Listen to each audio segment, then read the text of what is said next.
Latest ആയിട്ടുണ്ടെങ്കിൽ രാജസേനൻ്റെ ഒരു interview കാണാനിടയായിട്ടുണ്ടായിരുന്നു. ആ ഒരു ഇൻ്റർവ്യൂവിനകത്ത് മെയിനായിട്ട് എല്ലാവരും വരുമ്പോൾ ചോദിക്കുന്നൊരു ചോദ്യം തന്നെയാണ് ജയറാമായിട്ട് പിരിയാൻ എന്താണ് കാരണം എന്നുള്ള രീതിയിൽ.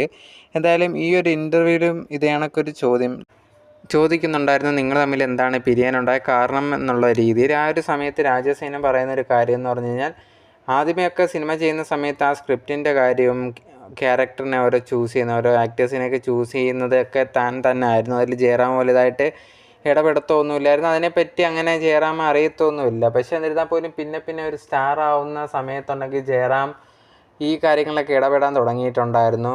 അത് തനിക്ക് കുറച്ച് ബുദ്ധിമുട്ടൊക്കെ ഉണ്ടാക്കിയിട്ടുണ്ടായിരുന്നു. ആ സമയത്ത് ഇത് കണക്ക് ഒരു ഫ്രണ്ട് എന്ന നിലയിൽ ഓക്കെ ഇത് ഇങ്ങനെയാണെങ്കിൽ നമുക്ക് വേണ്ട എന്നുള്ള രീതിയിലാണ് ഞങ്ങൾ ആ ഒരു പടത്തിൽ നിന്നൊക്കെ മാറിയിട്ടുണ്ടായിരുന്നത്. പക്ഷെ അതിന് ശേഷം കൂടെ നിൽക്കുന്ന കുറേയധികം പേര് ഞങ്ങൾ തമ്മിലുള്ള ഈ പ്രശ്നങ്ങളൊക്കെ വലുതാക്കാൻ ശ്രമിക്കുക, അതങ്ങനെ വലുതായി പോയിട്ടുണ്ടായിരുന്നു. ആ സമയത്ത് ഈ ആങ്കർ ഈ ഒരു രാജസേനൻ്റെ അടുത്ത് ചോദിക്കുന്നുണ്ടായിരുന്നു, നിങ്ങളിനി ഒന്നിക്കാനുള്ള ചാൻസ് ഉണ്ടോ എന്നുള്ള രീതിയിൽ. ആ സമയത്ത് രാജസേനൻ പറഞ്ഞൊരു കാര്യം എന്ന് പറഞ്ഞു കഴിഞ്ഞാൽ, ഞാനായിട്ടതിന് ഇനിയൊന്നും മുമ്പോട്ട് വരില്ല, അദ്ദേഹം വന്നാൽ ഓക്കെ ഒന്നിക്കാം എന്നുള്ള രീതിയിലും സിനിമകൾ ചെയ്യാം എന്നുള്ള രീതിയിലൊക്കെ ഉണ്ടായിരുന്നു.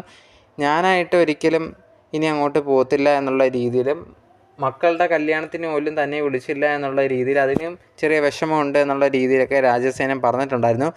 ഈ ഒരു ഇൻ്റർവ്യൂ കഴിഞ്ഞതിന് പിന്നാലെ കുറേയധികം പേര് ജയറാമിനെതിരെ നെഗറ്റീവും കാര്യങ്ങളൊക്കെ പറഞ്ഞുകൊണ്ട് വരുന്നുണ്ടായിരുന്നു.